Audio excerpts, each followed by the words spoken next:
Guys, you can help me. I know you can help me get to 500. Road to 500 subscribers, road to 3,000 watch hours, so that your girl can level up. Level up on YouTube. Everything we do, we're gonna level up. Level up. Level up. Level up. Mama magnified.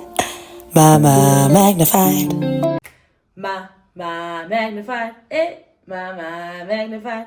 Mama magnified. Mama magnified. Kalibitsa, Kilisakha Mufukeng, also known as Mama Magni. Welcome back to another episode of VLOGTOBER. If it is your first time here, welcome. Welcome. I hope you make it a stay. And if you are a returning magnified famo, welcome home, baby. You're about to enjoy another edition of some magnified love.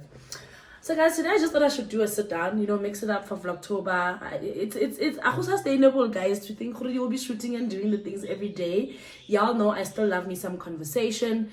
I am still gonna get back to the podcast, but just give me time to just gather my bearings with my schedule and my new life of being a mother of 2 school-going children.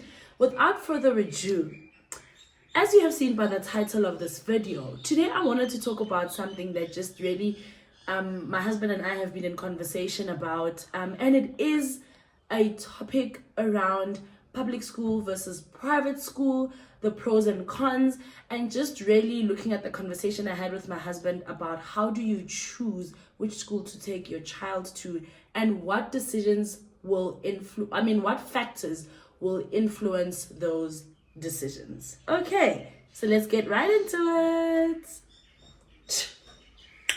Okay, guys, so basically, I think I'm just gonna talk around what my husband and I have had a conversation about. I'm gonna center the discussion around that, but it's not limited to that. And I think this conversation particularly came to mind when my husband and I were talking a little bit about his upbringing. And he's had the best of both worlds, right? He's gone to both a public school and he's gone to a private Christian school. And when it comes to me, my sisters and I, my parents have always had us in private schools, private Christian schools, and then I sort of deviated to a semi-private. So, disclaimer, I haven't had experience myself of being in a public school, but it really is just to get a better understanding of what works, what doesn't. Naturally, I know most parents, we always go by saying, I want to give my child better than what I had. There's also affordability to consider. What do you actually afford? What's realistic? What is the lifestyle that comes with these schools? What is your belief and perception? Because I have friends who've only ever been in public schools from grade 0 to matric, and they turned out impeccably well. But I also similarly have friends who've been in private schools, very expensive ones that offer born a top of the range education, and life didn't go so good for them, and we know there could be many reasons why. So I just want to get that out of the way to say there isn't necessarily a thing of public school means you won't turn out well, private school you won't turn out well. But what I wanted to bring the discussion to is the fact that even in public schools, there's really, really good public schools, right? And even in private schools, they have rankings, right? In terms of their offerings and how much they cost. So I just want to bring in a little bit of storytelling with my husband's schooling career. So when he started out young, I think from grade 1 to 4, from grade 0 to 4, my parents-in-law afforded him the opportunity to be in a private Christian school, which he then went to. And most times for us black children, your average black child, we don't often stay in the neighborhood of these affluent Model C schools that we usually call them, right? So he went to this Christian school. It was the other way around. So he started his schooling in a public school, the early years of his foundation phase, right? And then obviously as things got better, I guess he afforded him the opportunity to go into a Christian school, a private Christian school from grade 1 to 4. So obviously his preschool would have been in a public school. Sharp. Now he was sharing with me the experience of moving to this private Christian school and how he always felt the need. Actually, he said it was from grade 1 to 6. My husband explained how it was difficult to integrate into that school from a sense of, he actually said that was his worst time in terms of his schooling career, because he said he always felt a subliminal, subconscious need to like find a way to fit in, overcompensate of not fitting in, you know. And when we dug deep into why he wouldn't fit in, it's obviously things like, you know, the lifestyle that these children are living is not one he was. You know, most times when our parents choose the best for us at all costs, it does offer us a better environment. It does open us our eyes better to, it does open our eyes to better opportunities and networking with what seems and deemed to be better, but there are cons to that. And he was really sharing like a heart to heart as to, you know, how he found it very difficult to even enjoy his schooling because everything around him was so foreign. Nothing around him felt like I belong. Nothing around him made him feel like I am one of these people. And you can imagine we spent so much time at school that it ended up almost messing up with how he saw himself. And when he finished up until I think grade 7 and it was time to go to high school, his parents obviously were just like, okay, let's look at the budget. Which other private schools can we change you from? Maybe let's get a more affordable private school, because now they had my sister-in-law, so now he had a sibling, and there were those things to consider. And he shared with me that, you know, he point blank told his parents that actually for high school, I want to go back to a public school that is in the hood. And I was just like, baby, why would you do that? And he said, because I just was tired of feeling the bottom of the barrel, essentially. I was tired of feeling like, you know, I was tired of feeling like I must just work hard to just be normal with the other kids. And he said, I mean, he explained how when he went back to a public school, he said he came alive again. He was a top achiever, he was excelling, he was doing sports, he was, you know, it almost felt like a resurrection for him. And it shouldn't have to be that way, because if you think about it, our schooling career is a very important part of, you know, the adults that we will become, and it plays such a huge role in everything that has to do with the people we become. So I find it interesting because when we talk, obviously I'm going to compare to myself, where we always started and ended in private schools. But I remember what I went deep into to say, what did I find a bit offish about my schooling experience is the fact that we stayed kokasi, you know, we were okay, we're not well off, we were underprivileged, but our parents made it a point that their number one priority throughout our schooling career, all 4 of their kids, is choosing the best school at all costs. And when I say at all costs, I think I've shared here, our home was not fancily furnished. We never had a car. My parents never had a car. We never had family vacation. We never had anything fancy, because everything that my parents put together financially was to say the best schooling for our kids. No one can take that away from them. And then at least we are giving them a gift that no one can take away from them, and they can make a better living for themselves, right? That's all they could afford us, essentially. And although we went to private schools, I remember we went to Dominican private school with my sisters, all of us, or 4 of us, and then, you know, they offer like sibling discounts, that's fine. But I think when I got to grade 3 or 4, obviously finances were just like, okay, we need to downgrade, we'll still get a private school as well. And then my older sister and my twin sisters moved to Macaulay, because at that time that we were applying for another private school that's a little bit affordable, I was going to grade 4, and I remember there wasn't space. I was like going to grade 4 or 5. I was going to grade 5, and Macaulay didn't have space for grade 5s then, so only my older sister and my twin sisters moved to Macaulay, and then I moved to a semi-private school, Norwood Primary, and that was fine. The schooling career was fine. But when I reflect, even high school, I went to Sandown High, which was still also a semi-private, but basically a private school. But when we reflected with my sisters, you know, having been in private schools from grade 0 to 12 for all of us. By the way, my older sister and younger sister stayed in Macaulay till matric. No, I'm lying.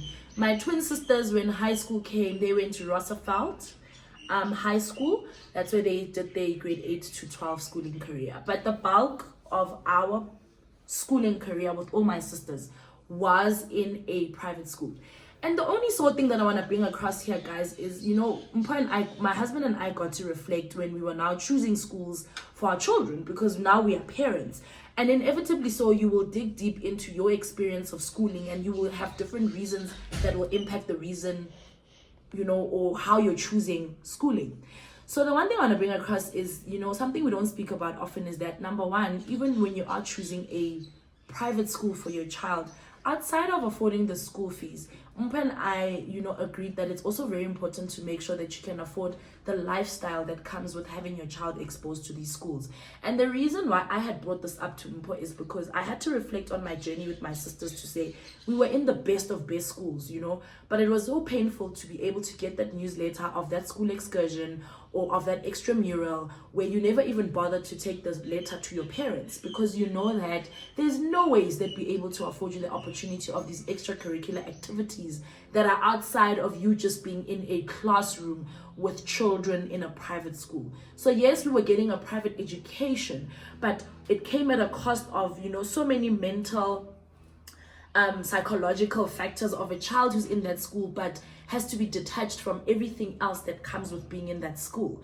Most times the school uniforms were also at specific school shops that were not cheap, and like I said, we traveled far to get to these schools because most times these very good Model C schools are very far out. I think things are different now. The private schools, there's also different groups of private schools. There's like your entry level private school affordables right up to the top of the range private schools.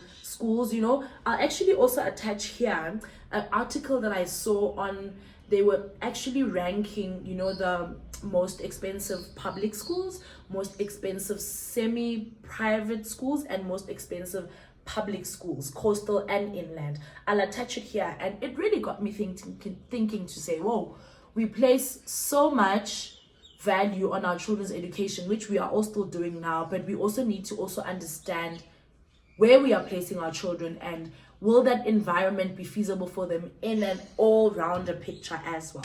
So I just really wanted to bring that across to say, when we reflected with Umpa, it's just like, actually now that we look back, it was low-key traumatic to be able to just be in that environment. And I mean, even when extramurals come, we would have to make sure we pick an extramural that would not need for us, for our parents to come at night. Like, I really love drama. I did drama, but I remember my first biggest moment of realizing that akuna point mutase, why am I doing drama when we're gonna have drama evenings performing in other schools?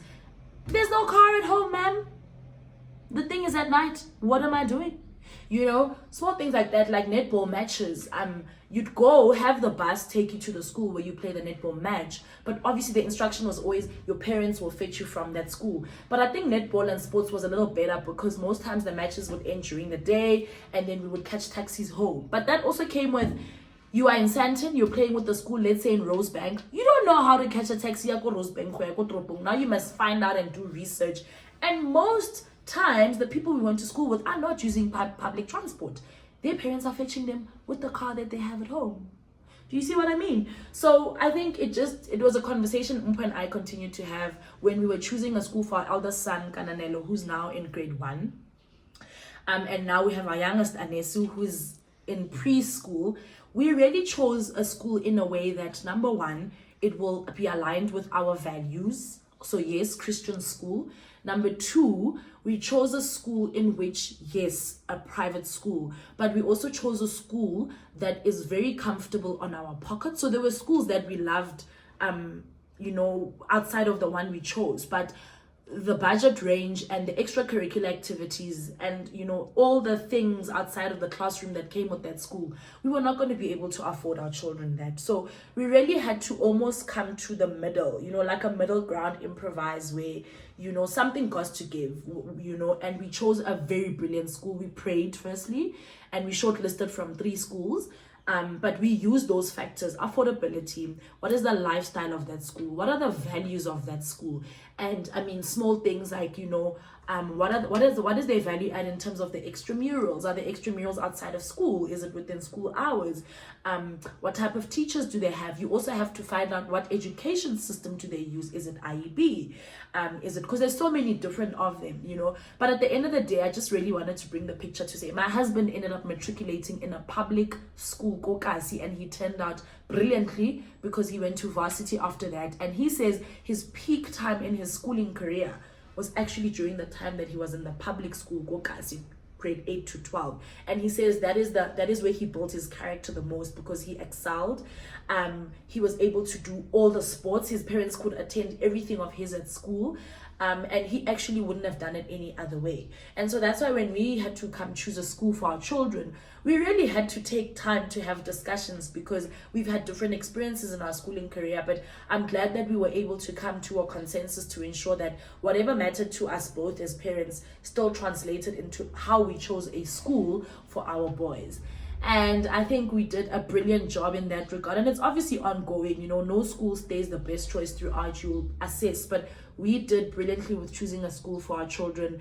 And it was easy to choose a school for Anesu when he was starting preschool, because essentially we did still do the best of three for choosing for Anesu, but we ended up finding that the current school that Karanelo is in, we just chose the preschool that Kani is in. So almost like the same school, but they have a preschool section, different building. They have a grade R building, different building, and then they have the school foundation phase building, and then a high school building, but same school, So yeah, I just wanted to have a very light-hearted conversation around this, and I really hope you guys can indulge me and engage me as to, firstly, how was your schooling career and what did you find were the pros and cons, whether you're in a public, private. There's also boarding school that we didn't talk about that I don't have experience with, but I see a lot of people our age now are starting to consider boarding school. They're taking their kids to boarding school. Obviously I have my opinions about it, but I don't have experience on it, and everything will seem scary until you explore the options and you do it. So yeah, I think I'll just leave it there. I just really wanted to get this, all my thought process out in terms of this public school versus private school, pros and cons. And just how then was your schooling career? How did you choose a school for your child? What are the dynamics when you're doing that? How are you finding the experience of doing that?